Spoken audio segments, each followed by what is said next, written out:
नमस्कार दोस्तों, कैसे हो आप लोग। एक बार दोबारा से स्वागत करता हूं मैं अपने इसी YouTube चैनल पर जिसका नाम है एग्रीकल्चर गुरुदेव। तो दोस्तों, इससे पहले हम लोग चैप्टर नंबर 4 तक कवर कर चुके हैं। आज हम चैप्टर नंबर 5 की ओर चलने वाले हैं और ये जो हमारा चैप्टर नंबर 5 है इसका नाम है प्लांट प्रोटेक्शन, यानी कि पौध संरक्षण प्रथम, पौध संरक्षण फर्स्ट। बेटा पेज चैप्टर नंबर 5 और चैप्टर नंबर 6 को यहाँ पे प्लांट प्रोटेक्शन फर्स्ट और सेकंड कहा जाता है, यानी कि पौध संरक्षण फर्स्ट और सेकंड। ठीक है, यहाँ पर अगर हम बात करें तो ये हमारा क्या है, ये हमारा चैप्टर नंबर 5 का पार्ट नंबर फर्स्ट है। देखिए, जैसा कि आप जानते हैं जो चैप्टर थोड़े से ठीक ठाक होते हैं, जो थोड़े बड़े होते हैं, उन चैप्टरों को मैं 2 पार्ट में लेके चल रहा हूँ, पार्ट नंबर फर्स्ट और पार्ट नंबर सेकंड। इससे होगा क्या, छोटी छोटी क्लिप बना रहे हैं हम लोग, 20 से लेकर 25 मिनट का बेटा वीडियो बना रहे हैं और ये वीडियो बड़ी ही आसानी से आप लोग कवर कर सकते हो, एक बार में तैयार कर सकते हो, एक बार में याद कर सकते हो। दोस्तों, मैं केवल उतना मटेरियल आप लोगों के साथ शेयर करना चाह रहा हूँ या उतना मटेरियल शेयर कर रहा हूँ जिसको आप बड़े आसानी से एक दिन में वीडियो देखने के बाद इसको अच्छे से याद कर लो, जिससे आपका साथ साथ में सिलेबस कंप्लीट होता चले। ठीक है, देखिए रिवीजन जब हम करेंगे ना तो रिवीजन के तरीके से करें, ऐसा ना लगे कि हमने क्या किया है, कुछ एक्स्ट्रा कर रहे हैं। जब रिवीजन हम करते हैं तो ऐसा लगना चाहिए कि अभी बिल्कुल रिवीजन ही चल रहा है। ठीक है, रिवीजन का मतलब क्या होता है, रिवीजन का मतलब यह है कि बस आपको एक बार, हो सकता है उस समय पे हम लोग एक दिन में 5 चैप्टर का रिवाइज करें। सबसे पहले तो हम लोग क्या करेंगे, पूरे चैप्टर कंप्लीट करेंगे। चैप्टर कंप्लीट करने के बाद फिर रिवीजन जब स्टार्ट करेंगे तो हो सकता है एक दिन में 5 चैप्टर का या 10 चैप्टर का रिवाइज करें, तो वो आपको उस समय पे आपको बर्डन नहीं लगना चाहिए, है ना। आपको ऐसा नहीं लगेगा कि सर तो बहुत ज़्यादा याद करवा रहे हैं। अभी बिल्कुल छोटी छोटी क्लिप डाल रहा हूँ, इनको अच्छे से नोट्स बनाते चलो, तैयार करते चलो। बेटा हमारा जो चैप्टर है उस चैप्टर का नाम है प्लांट प्रोटेक्शन, यानी कि पौध संरक्षण। तो क्या होता है पौध संरक्षण, इसको थोड़ा सा समझ लेते हैं। ठीक है, थोड़ा सा यहाँ पे समझ लेते हैं प्लांट प्रोटेक्शन क्या होता है। देखो बेटा, प्रोटेक्शन का मतलब होता है रक्षा करना। अब आगे क्या लगा, प्लांट मतलब प्लांट की रक्षा करना, प्लांट प्रोटेक्शन या पौध संरक्षण कहलाता है। पौधों की रक्षा करना क्या कहलाता है, पौध संरक्षण।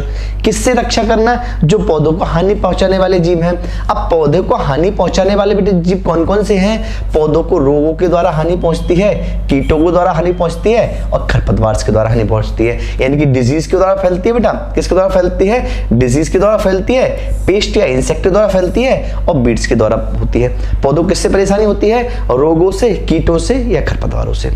तो किसी भी पौधे को की रक्षा करना, संरक्षण का मतलब होता है रक्षा करना। किससे रक्षा करना, रोग, कीट और खरपतवारों से, यानी कि डिजीज, पेस्ट और बीड्स। बेटा डिजीज, इंसेक्ट और बीड्स से रक्षा करना क्या कहलाता है, प्लांट प्रोटेक्शन कहलाता है। समझ में आ गया, बहुत सिंपल सी डेफिनेशन है, नोट्स में लिखी भी हुई है, आप बेटा स्क्रीनशॉट ले लेंगे, इससे अच्छे से आप बना लेना। अब बेटा वो कह रहे हैं कि जो पौध संरक्षण होता है उसको 3 भागों में डिवाइड कर दिया गया है, उसको 3 भागों में बांटा गया है ना। Plant protection divided into 3 parts. बेटा कितने भागों में डिवाइड कर दिया गया है, 3 पार्ट्स में। सबसे पहला बेटा डिजीज कंट्रोल, क्या कंट्रोल करना बेटा, डिजीज कंट्रोल करना। दूसरा बेटा क्या है, पेस्ट कंट्रोल करना और तीसरा क्या है, बीड कंट्रोल करना। कितना बेटा, 3 तरह से। बेटा अच्छा 3 ही तक कंट्रोल क्यों है, क्योंकि हमें तीनों चीजों का ही तो कंट्रोल करना है। किसका कंट्रोल करना है बेटा, बीमारियों का कंट्रोल करना है, कीड़ों का कंट्रोल करना है और खरपतवारों का कंट्रोल करना है।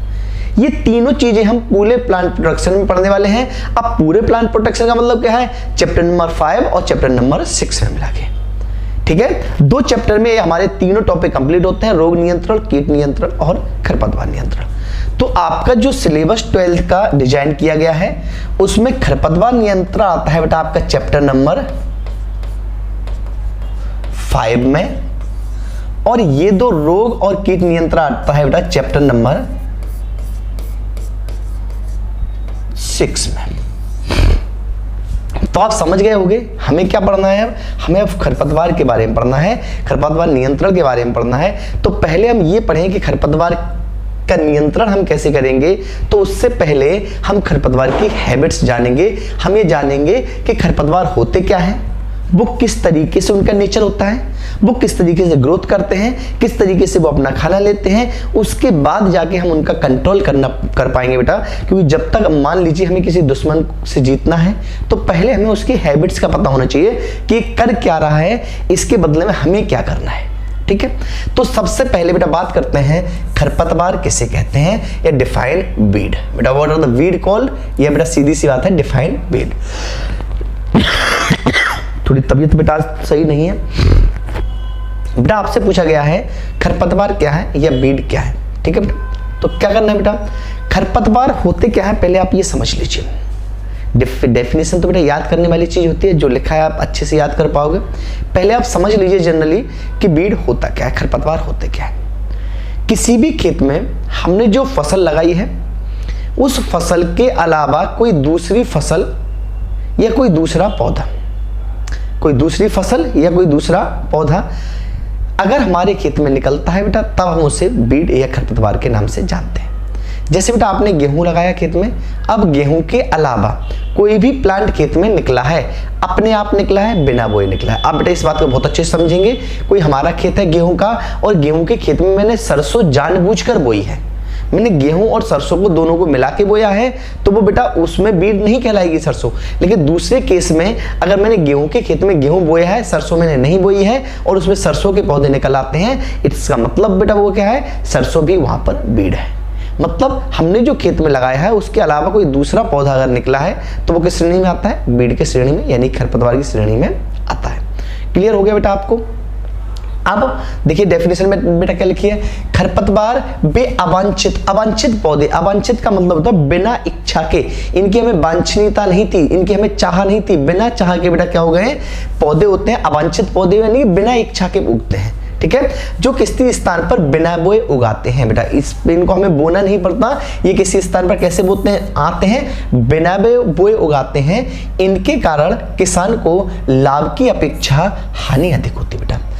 ऐसे तो जो वीड होते हैं, जो खरपतवार होते हैं, जो दूसरे पौधे होते हैं, वो हमें कुछ ना कुछ लाभ भी देते हैं, लेकिन एज कंपेयर टू प्रॉफिट इनसे हमें लॉसेस ज्यादा होते हैं।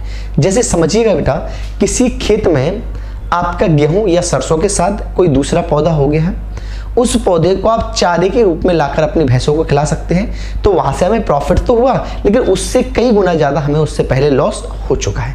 तो ऐसे पौधों को क्या कहा जाएगा, वीड कहा जाएगा। सेम डेफिनेशन इंग्लिश में लिखी हुई है, आप इसका स्क्रीनशॉट ले लें और अच्छे से नोट्स बनाते चलें।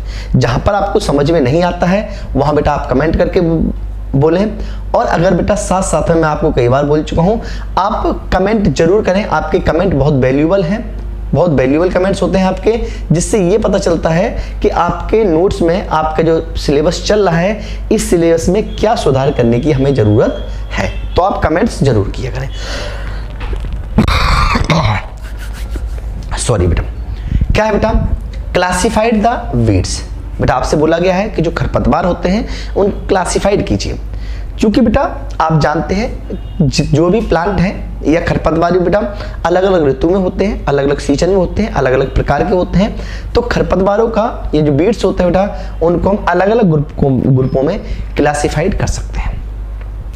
खरपतवारों को कई सारे वर्गों में, कई सारे ग्रुपों में क्लासिफाइड कर सकते हैं, लेकिन यहाँ पर जो आपको 12th में एग्जाम में पूछा जाता है उसके हिसाब से यहाँ पर 4 टाइप में classified weed into done on the following basis. Following basis बेटा कहते हैं, हम ये कहें इनको यहाँ पे 4 प्रकार से हमने वर्गीकरण करने की कोशिश की है। सबसे पहला बेटा जो तरीका है वो है on the basis of leaves, यानी कि पत्तियों के आधार पर। अब क्या होता है पत्तियों के आधार पर, ये हम आगे पढ़ेंगे। पत्ती की संरचना देखकर या ये देखकर कि पत्ती कैसी है, सकरी पत्ती है, चौड़ी पत्ती है, इसके आधार पर इसका क्लासिफिकेशन किया जाता है। दूसरा है ऑन द बेसिस ऑफ कॉटिलेडोनस, यानी कि बीज पत्र के आधार पर। बीज पत्र बेटा आप जानते हो, किसी भी जो सीड होता है वो 2 तरह के हो सकते हैं, या तो मोनोकॉट्स होते हैं या डाइकॉट्स होते हैं। सीड के ऊपर जो सीड बाल होती है, बीज भित्ति होती है, बीज पत्र होता है बेटा ऊपर, अगर उसको हटा दिया जाए और बीज जस्ट 2 इक्वल पार्ट में टूट जाए तो उसे डाइकॉट कहते हैं। अगर 2 इक्वल पार्ट में नहीं टूटता तो उसे मोनोकॉट यानी कि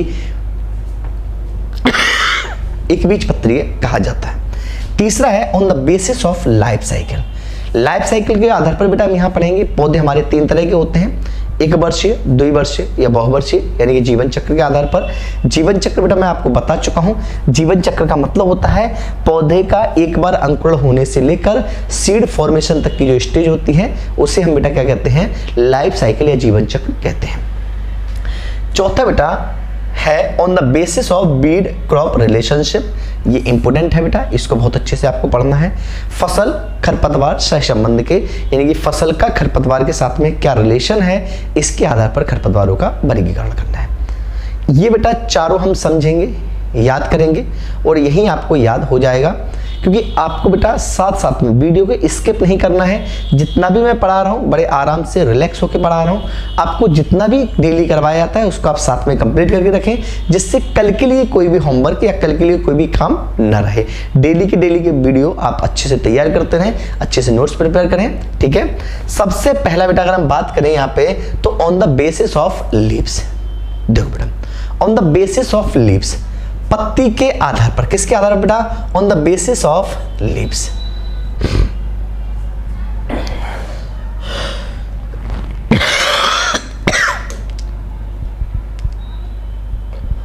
on the basis of leaves बेटा अगर हम बात करें, यहां पहले मैं आपको डिस्क्राइब कर देता हूं बेटा। On the basis of leaves, पत्ती के आधार पर बेटा खरपतवार दो तरीके के होते हैं।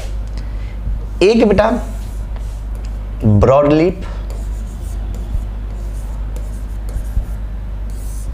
और दूसरे नैरो लीव्स, ठीक है बेटा। कौन कौन से होते हैं, ब्रॉड लीव्स और नैरो लीव्स। समझना बेटा इसका मतलब क्या है। कोई भी खरपतवार आपके खेत में निकला है, खरपतवार मतलब क्या है बेटा, ऐसा पौधा जो आपने खेत में नहीं बोया था। कोई भी खरपतवार आपके खेत में निकला है, उस खरपतवार की पत्ती अगर चौड़ी है, ब्रॉड है, चौड़ी आप बेटा किसे कहेंगे, पत्ती का जो लंबाई और चौड़ाई का रेशियो है वो थोड़ा सा कम है बेटा, उसको हम कहेंगे चौड़ी पत्ती। और जो लंबी होती है, जैसे ग्रासेस होती हैं, घास वगैरह आपने देखी है बेटा, जैसे सिंपल सा आप दूब घास ले लीजिए बेटा, तो दूब घास का जो पत्ती का स्ट्रक्चर होता है वो कुछ इस तरीके से होता है बेटा।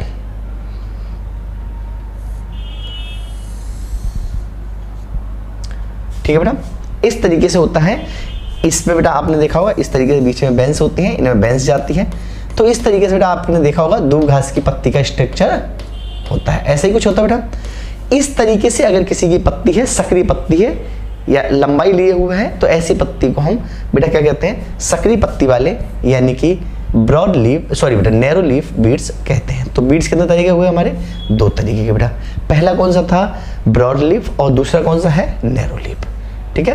अब बेटा क्या आता है, इनके आपको यहाँ पे एग्जाम्पल याद करना बहुत ज़्यादा इंपॉर्टेंट होता है। सबसे ज़्यादा इंपॉर्टेंट होता है बेटा यहाँ पर एग्जाम्पल याद करना। अब एग्जाम्पल याद करने के लिए बेटा आपको मैं एक सिंपल सा यहाँ पर आप रिलेट होकर एग्जाम्पल याद करेंगे, क्योंकि डायरेक्ट अगर एग्जाम्पल याद करते हैं तो एग्जाम्पल याद करने में प्रॉब्लम होती है। सबसे पहले बेटा आपको ये याद रखना है कि ब्रॉड लीफ वीड्स कौन से होते हैं।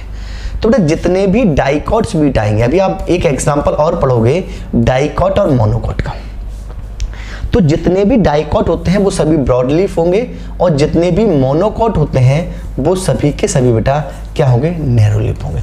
तो बेटा आपको यहाँ पर ये याद रखना है डाइकॉट और मोनोकॉट का कंसेप्ट। क्या याद रखना है, डाइकॉट बेटा जितने भी होंगे उनकी पत्तियां कैसी होंगी, चौड़ी होंगी, और जितने भी मोनोकॉट होंगे उनकी पत्तियां बेटा सक्रिय होंगी। ठीक है। इससे बेटा क्या होगा, आप एक चीज का एग्जाम्पल याद करोगे, दूसरी चीज के एग्जाम्पल लिख पाओगे। अगर आप ब्रॉड लीफ का याद कर लेते हो तो डाइकॉट के लिख पाओगे, अगर आप डाइकॉट के कर पाते हो तो ब्रॉड लीफ के लिख पाओगे। Same to same narrow leaf के अगर आपने याद कर लिए तो आप मोनोकॉट के एग्जाम्पल लिख सकते हो, या मोनोकॉट के आपने याद कर लिए तो आप नैरो लीफ के एग्जाम्पल लिख सकते हो। NARROW बेटा नैरो। ये क्लियर हुआ बेटा। चलिए यहाँ पर देखो बेटा आपका लिखा हुआ है on the basis of leaves, पत्ती के आधार पर जो खरपतवार है बेटा वो दो तरीके के हुए, नैरो लीव्स यानी कि सक्रिय पत्ती वाले, और चौकड़ी पत्ती वाले यानी कि ब्रॉड लीव्स। यहाँ पे बेटा इनकी पत्तियां सक्रिय होती हैं, जैसे दूब, मोथा, सांवा, हिरनखुरी, नोनिया, नुनिया, कांस, गेहूं का मामा यानी कि फेलिरस माइनर। बेटा ये फेलिरस माइनर जो है बहुत इंपॉर्टेंट है, आप इसको याद करके रखें। कहाँ कहाँ इसका काम आएगा, कैसे काम आएगा, ये मैं बताऊंगा। ये क्वेश्चन बेटा फेलिरस माइनर गेहूं का, ये क्वेश्चन ये ऑब्जेक्ट टाइप क्वेश्चन में लगभग हर साल आता ही आता है। सक्रिय पत्ती वाले खरपतवार बेटा समझ में आ गए। चौड़ी पत्ती वाले क्या होते हैं, जिनकी पत्तियां चौड़ी होती हैं, जैसे बथुआ हो गया, लहसुआ हो गया, मकवे हो गया, सत्यानाशी हो गया, चौलाई हो गया, खरबथुआ हो गया। इसके अलावा भी बेटा बहुत सारे एग्जाम्पल्स होते हैं, इसमें हम ईटीसी को ऐड करके चलेंगे क्योंकि बहुत सारे एग्जाम्पल इसके अलावा भी होते हैं। क्लियर है बेटा, इतना समझ में आ गया। नेक्स्ट चलते हैं बेटा, अगर हम आगे तो नेक्स्ट जो हमारा क्लासिफिकेशन है वो है on the basis of life cycle. On the basis of life cycle की अगर हम बात करें बेटा, तो हमने आपको बताया लाइफ साइकिल क्या होती है। जब किसी पौधे का जर्मिनेशन होता है तो जर्मिनेशन से लेकर दोबारा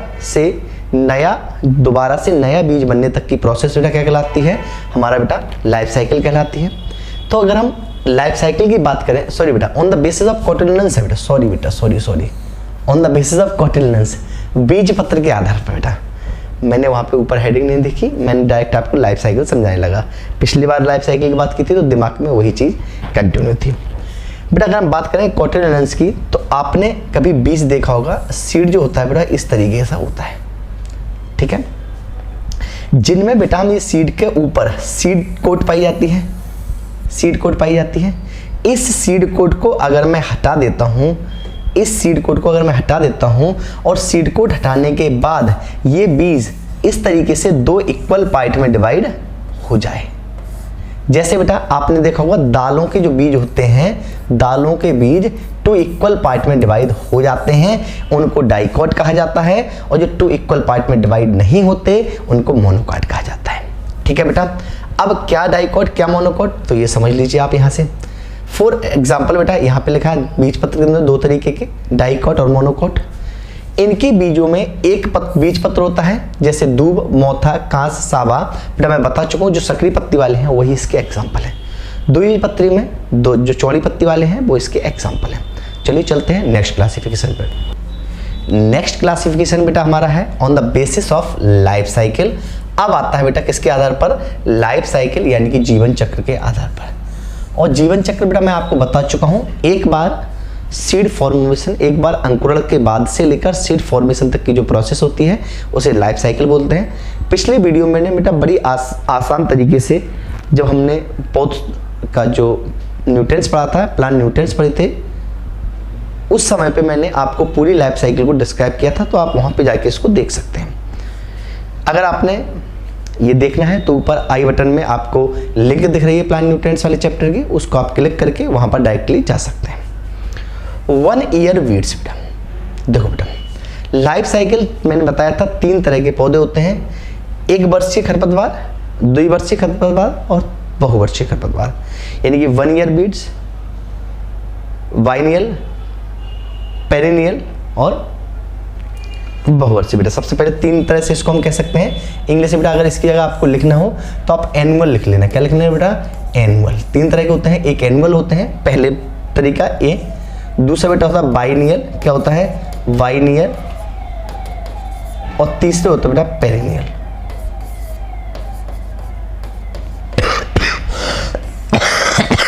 बीट बेटा कितने तरीके हो, 3 तरह के, एनुअल, बाइनियल, पेरिनियल।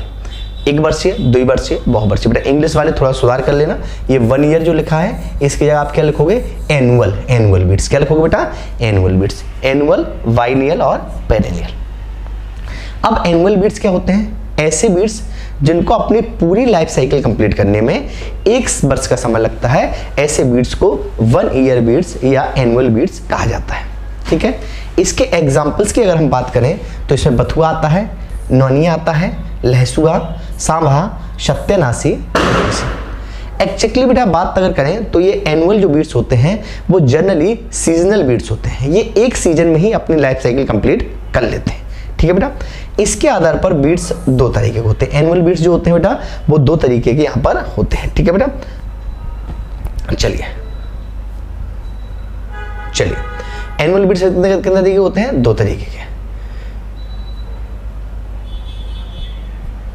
वैसे तो बेटा एनुअल बीट्स आपके 3 तरीके के रहेंगे, लेकिन चलिए यहाँ पे 2 तरीकों को डिस्क्राइब किया है क्योंकि 12th के एग्जाम में आपके 2 तरीके ही पूछे जाते हैं। सबसे पहला बेटा खरीफ ऋतु के बीज यानी कि खरीफ सीजन बीड्स। ऐसे बीड्स जो खरीफ के सीजन में यानी कि वर्षा ऋतु में आते हैं या वर्षा ऋतु में खेत में देखने को मिलते हैं, ऐसे बीडों को खरीफ सीजन बीड्स कहा जाता है।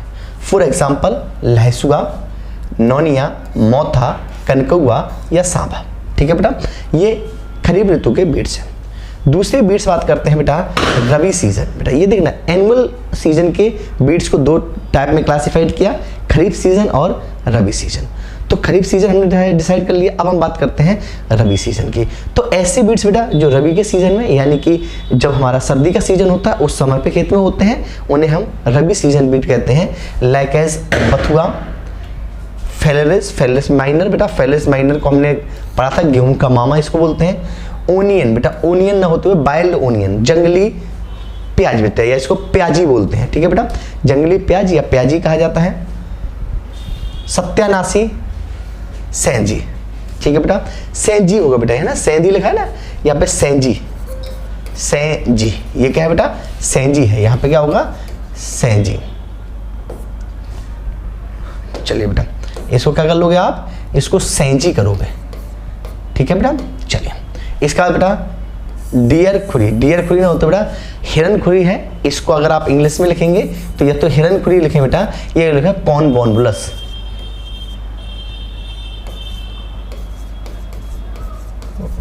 कॉनबॉन्बुलस बेटा, कॉनबॉन्बुलस आर्मेंसिस का नाम होता है, तो आप कॉनबॉन्बुलस नाम से इसको याद रख सकते हैं। तो बेटा ये हमारे एनुअल बीड्स होते हैं। दूसरे जो बीड है बेटा वो वाइनियल बीड्स हैं। मैं आपको समझा चुका हूँ, ऐसे बीड्स जो 2 वर्ष में अपना जीवन चक्र पूरा करते हैं उनको हम वाइनियल बीड्स कहते हैं। इसके एग्जाम्पल से बात करें बेटा तो जंगली जो गाजर है या बाइल कैरेट बेटा, ये एनुअल वाइनियल बीड की श्रेणी में आती है। तीसरा बेटा पेरेनियल बीड्स। पेरेनियल का नाम क्या है, बहुवर्षीय, जो एक बार खेत में हो गए तो 2 वर्ष, 3 वर्ष, 5 वर्ष, 10 वर्ष, ये लंबे समय तक ये हमारे खेत में चलने वाले हैं। ऐसे बीड्स को पेरेनियल बीड्स कहा जाता है। इसके एग्जाम्पल में बेटा क्या आता है, ओक आता है, अकौआ, हस्क, दूब, कांस, मोथा, डियर खुरी बेटा वही कॉनबॉन्बुलस, स्ट्रॉबेरी एंड लटजीरा बेटा, है ना बेटा, ये स्ट्रॉबेरी, झरबेरी बेटा, आजा बेटा, आंख, फूस, दूब, कांस, मोता, हिरनखुरी, झरबेरी, लटजीरा बेटा, ये इसके एग्जांपल्स हैं। ठीक है बेटा, तो आपको यहाँ समझ में आ गया होगा on the basis of life cycle Beed कितने तरह के होगा बेटा, 3 तरह के। सबसे पहले कौन से थे, एनुअल बीड्स, ऐसे बीड्स जिन बीड्सों ने अपनी पूरी लाइफ साइकिल 1 वर्ष में कंप्लीट की थी, एनुअल बीड्स कहलाते हैं। ज़्यादातर ये बीड्स सीजनल होते हैं, ये रबी के हो सकते हैं या खरीफ के हो सकते हैं। खरीफ और रबी दोनों सीजन के बीज आपने अच्छे से देखे। दूसरा जो तरीका होता है बेटा वाइनियल यानी कि द्विवर्षीय। ऐसे बीड जो 2 वर्ष में अपना लाइफ साइकिल कंप्लीट करते हैं उन्हें हम बेटा क्या कहते हैं, वाइनियल या द्विवर्षीय कहते हैं। इसमें जंगली गाजरा होने के बाद लंबे समय तक खेत में बने रहते हैं।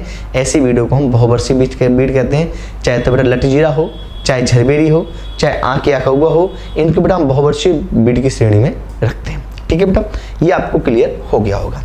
तीसरा जो बेटा हमारा क्लासिफिकेशन है वो है फसल, खरपतवार फसल सह संबंध के आधार पर। और बेटा मैंने आपको बताया है इस रिलेशन को आपको बहुत अच्छे से याद रखना है क्योंकि बहुत ही इंपॉर्टेंट रिलेशनशिप है ये, crop Beed relationship. Crop Beed relationship की बात करें बेटा तो किसी फसल में कोई स्पेशल टाइप का बीड होना किन तरीकों से हो सकता है, इसको बेटा मैं पहले आपको एक खाली स्लाइड पे डिस्क्राइब करके बताता हूं, उसके बाद हम लोग इसको समझेंगे। ठीक है, वहां पे पहले आप एक बार समझ लीजिए। अगर बेटा हम फसल और बीड का आपसी रिलेशन दिखाएं तो इसके आधार पर बीड्स बेटा 3 तरीके के हो सकते हैं। मैं आपको तीनों कंडीशन दे रहा हूं, यहां पर मैं आपको बेटा तीनों कंडीशन दिखा रहा हूं। इन तीनों कंडीशन से आप समझिएगा कि बीड कितने तरीके के हो सकते हैं। सबसे पहले बेटा कंडीशन नंबर 1, एक हमारा खेत है जिस खेत में बेटा मैंने कुछ पौधे लगाए हुए हैं, और ये पौधे बेटा किसके हैं, आप थोड़ी देर के लिए मान लीजिए ये पौधे बेटा गेहूं के हैं। किसके पौधे हैं, गेहूं के पौधे। अब बेटा समझिएगा इसी खेत में जहां पर बीच में कोई जगह छूटी हुई है या फसल के साइड से कहीं भी कुछ अन्य पौधे निकल आए बेटा, ये जो दिख रहा है आपको बैगनी बैगनी कलर में, ये कुछ अदर प्लांट है बेटा, ये इसी खेत में निकले हैं और ये प्लांट बेटा बथुआ के हैं। किसके प्लांट है? बथुआ या चिनोपेडियम एल्बम, बथुआ के प्लांट है। एक कंडीशन होती है। दूसरी कंडीशन बेटा हम चलते हैं, यहां पर एक मैं दूसरी कंडीशन ड्रॉ करता हूं और ये दूसरी कंडीशन में ये बेटा एक दूसरी कंडीशन है, इसमें भी एक खेत है, इस खेत में बहुत सारे पौधे लगे हुए हैं,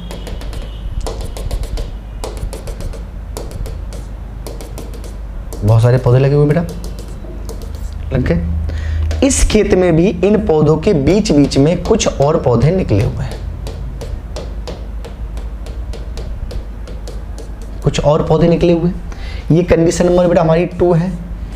इसमें कुछ पौधे तो खड़े हुए थे बेटा गेहूं के, किसके खड़े हुए थे? गेहूं के। और गेहूं के खेत में ही कुछ पौधे बेटा सरसों के निकले, किसके निकले? सरसों के। इस खेत में बेटा सरसों के पौधे निकले हैं, आपने सरसों बोई नहीं थी। कंडीशन को समझिएगा बेटा। तो बीड ये भी है। तीसरा बेटा कंडीशन हमारी यहां बनती है, एक खेत है गेहूं का। देखिए बेटा ये कंडीशन थोड़ी सी विलक्षण है, आपको परेशान कर सकती है, तो इस कंडीशन को आपको बहुत अच्छे से समझना है।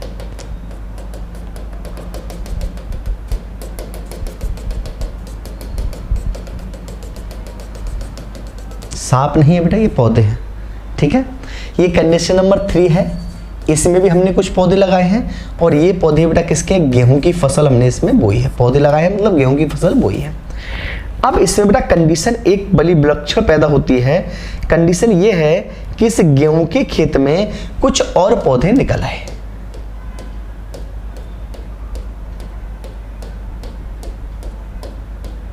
और ये पौधे बेटा किसके हैं? गेहूं के हैं। किसके हैं? गेहूं के। देखो बेटा यहां पे गेहूं के खेत में बथुआ निकला था, आपको बड़े आसानी से समझ में आ गया कि भाई गेहूं हमने बोया था, बथुआ निकल गया। बथुआ हमने पढ़ा भी है, बथुआ क्या होता है? खरपतवार होता है। तो ये तो खरपतवार है सर, ये वाला तो सही है। अब बेटे इस कंडीशन को बताइएगा कि ये कंडीशन सही है कि ये खरपतवार है। भाई गेहूं का खेत है, सरसों भी तो फसल है हमारी, लेकिन बेटा लेकिन गेहूं के खेत में सरसों बिना बोए उगी है। हमने बोया था गेहूं, निकल आई सरसों। अब आप कहोगे सर ये तो फायदे की चीज हो गई, हमने गेहूं बोया है, सरसों निकल गई, पैसे बच गए हमारे, सरसों फ्री में हो जाएगी। लेकिन बेटा जब आप इस सरसों को, इस गेहूं के खेत को हार्वेस्ट करोगे, इस हार्वेस्ट करने के साथ में 2 चीज होंगी, या तो आपको सरसों से वो अलग से हार्वेस्ट करना पड़ेगा। अगर सपोज कीजिए आपने गेहूं के साथ में ही सरसों को हार्वेस्ट कर दिया है, ऐसी कंडीशन में गेहूं के दानों के साथ में सरसों के दाने मिले हुए आएंगे। और जब सरसों के दाने मिले हुए आएंगे तो जब गेहूं को मार्केट में सेल करने जाओगे या गेहूं से आटा बनवाने जाओगे या गेहूं को सफाई करने के लिए ग्रेडिंग के लिए भेजोगे, तो उसमें सरसों के काफी सारे बीज देखेंगे, जिससे गेहूं की क्वालिटी खराब हो जाएगी, प्रोडक्शन खराब हो जाएगा और इनका मार्केट में रेट कम मिलेगा। इसलिए यहां सरसों भी बीड है। सबसे पहला बीड गेहूं के खेत में बथुआ डेफिनेटली बीड है, इसलिए पहला बीड जो होता है उसको एब्सोल्यूट बीड कहा जाता है। कौन सा बीड कहा जाता है? एब्सोल्यूट, वास्तविक खरपतवार। भाई साहब ये बथुआ तो वास्तव में ही खरपतवार है, गेहूं के खेत में बथुआ आ गया, वास्तव में ये खरपतवार ही है। दूसरा बेटा ये भी गेहूं फसल है और यहाँ पे बेटा सरसों भी फसल है, गेहूं भी फसल है और सरसों भी फसल है। ये भी फसल, ये भी फसल, ये बेटा क्या होंगे? आपस में रिश्तेदार होंगे। ये क्या होंगे? रिश्तेदार। भाई साहब ये भी फसल है, ये भी फसल है, तो दोनों आपस में रिश्तेदार हुए कि नहीं बेटा? तो ये क्या होता है? रिलेटिव बीड होता है। अच्छा बेटा है लेकिन बीड रिलेटिव बीड होता है। क्यों बेटा रिलेटिव बीड क्यों होता है? क्योंकि ये भी बीड और ये भी बीड, लेकिन ये दोनों रिश्तेदार हैं। भाई ये भी फसल है, ये भी फसल है, तो दोनों रिश्तेदार होंगे, भले ही दूर के क्यों ना सही। लेकिन अभी भाई साहब गेहूं ने कहा कि हमारे घर में आपको आने की जरूरत नहीं है, और ये बिना पूछे आ गया, बिना बोए आ गया, तो ये भी क्या हो गया? बीड हो गया। यहां तक तो बेटा आप सभी को समझ में आ गया। अब मैं अगर ये कहूं कि ये तीसरा भी खरपतवार, आपको इस तरह पगला गए हैं। ऐसा बताओ मुझे, गेहूं के खेत में गेहूं बोया है, गेहूं निकल गया है, खरपतवार कैसे हुआ? लेकिन सर कह रहे हैं ये खरपतवार है और सर कह रहे हैं तो आपको मानना भी पड़ेगा। तो बेटा क्या होता है, सपोज करो हमने किसी खेत में गेहूं लगाया है और गेहूं की हमने कोई स्पेशल वैरायटी लगाई है। हम ये चाह रहे हैं कि इस गेहूं के खेत में जो बीज बने, जो दाना बने, उसको हम एज अ सीड यूज करें। बीज के रूप में इसका उपयोग करें। ये सीड प्रोडक्शन फार्म है हमारा। यहाँ पर हमने कोई एक वैरायटी लगाई है, जो आपके एग्जाम्पल लिखा हो बेटा उसी को लिखता हूँ मैं, लोकवन वैरायटी लगाई है। इसमें मैंने एक वैरायटी लगाई है लोकवन, ठीक है बेटा। तो मैं ये चाहता हूँ ये इस पूरे खेत में केवल लोकवन के पौधे हों, और लोकवन के अलावा सॉरी किसी दूसरे फसल के पौधे हो जाते हैं तो ये हमारी फसल खराब हो जाएगी, क्योंकि हम इसका उपयोग बीज के रूप में नहीं कर पाएंगे।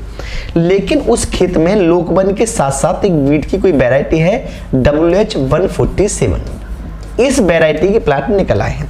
तो क्या होगा, यहाँ पर जो प्लांट की होमोजाइगस स्थिति है वो खत्म हो जाएगी। कुछ प्लांट लंबे होंगे, कुछ बौने होंगे। जो सीड मिक्सअप आएगा वो भी अलग हो जाएगा, बीज आपको देखने में अलग समझ में आ जाएगा। या दूसरी भाषा में बेटा ये कहें कि इसका उपयोग हम बीज के रूप में नहीं कर सकते। तब ये भी क्या है, बीड है, और इस बीड को रोग्य बीड कहते हैं, ROUG। इतनी सी बात क्लियर हो गई, तीनों तरह के बीड खत्म हो गए। अब समझ में आ गया होगा बेटा। अब इसके बाद अगर आप थ्योरी पढ़ोगे तो बड़ी ही आसानी से आपको थ्योरी समझ में आ जाएगी, ठीक है दोस्तों। तो ये रही आपकी थ्योरी, ये रही बेटा आपकी थ्योरी। बीड बेटा क्रॉप रिलेशनशिप के आधार पर तीन तरह के बेटा, एब्सोल्यूट बीड, रियल बीड लिखा है बेटा। इनको आप यहाँ पे क्या लिखोगे, यहाँ पे एब्सोल्यूट बीड लिखोगे इंग्लिश वाले। हिंदी में बेटा सही लिखा हुआ है, वास्तविक कर पाता, लेकिन इंग्लिश वाले क्या लिखेंगे, एब्सोल्यूट बीड। क्या लिखेंगे बेटा, एब्सोल्यूट। दूसरे रिलेटिव बीड, इसको भी बेटा मैं आपको समझा चुका हूं। और तीसरे बेटा डिसीज्ड बीड बेटा यहाँ पे लिखा हुआ है, तो इसको आप लिखो रोग्य, ROUGE, रोग्य, ROUGE, रोग्य बीड, है ना बेटा। तो इतना सा आपने लिख लिया, बस ये हमारा बेटा डिस्क्राइब हो गया। आप इसका स्क्रीनशॉट लें, अच्छे से सुंदर से आप इसका एक नोट्स प्रिपेयर कर लें बेटा, ठीक है। तो यहाँ पे बेटा अभी हमने क्या देखा, हमने जनरली बेटा देख लिया कि बीड क्या होते हैं, बीड के टाइप क्या क्या है। अब हम देखने वाले हैं कि प्लांट प्रोटेक्शन अगर हम कर रहे हैं तो प्लांट प्रोटेक्शन से हमें क्या क्या फायदे, पौध संरक्षण से हमें क्या क्या फायदे होने वाले हैं।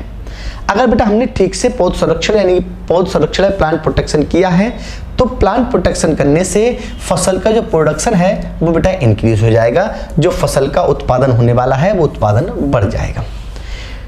दूसरा बेटा, disease and pest are less in crop. बेटा फसल में रोग एवं कीट कम लगेंगे, डेफिनेटली बेटा सीधी सी बात है, क्योंकि कहीं ना कहीं जो बीड्स होते हैं वो रोग और कीट को संरक्षण देते हैं, रोग एवं कीट को बढ़ावा प्रदान करते हैं। तो अगर हमने खेत में बेटा ऐसा कुछ किया है तो रोग एवं कीट कम लगेंगे। तीसरा बेटा, the economic condition of the farmer gets improve. बेटा वो कह रहे हैं कि किसान की इकोनॉमिक कंडीशन में सुधार हो जाएगा, आर्थिक बेटा उसकी स्थिति सुधर जाएगी, क्योंकि जब प्रोडक्शन अच्छा होगा तो उसके बाद पैसा अच्छा आएगा। इस वजह से बेटा क्या होगा, उसकी इकोनॉमिकल कंडीशन में सुधार भी हो जाएगा। चौथा बेटा, बाजार में फसल के दाम अधिक मिलते हैं। बाजार में अगर आप इस क्रॉप को बेचने जाओगे बेटा तो इसके अच्छे प्राइस, वैल्यूएबल प्राइस आपको प्राप्त होंगे बेटा।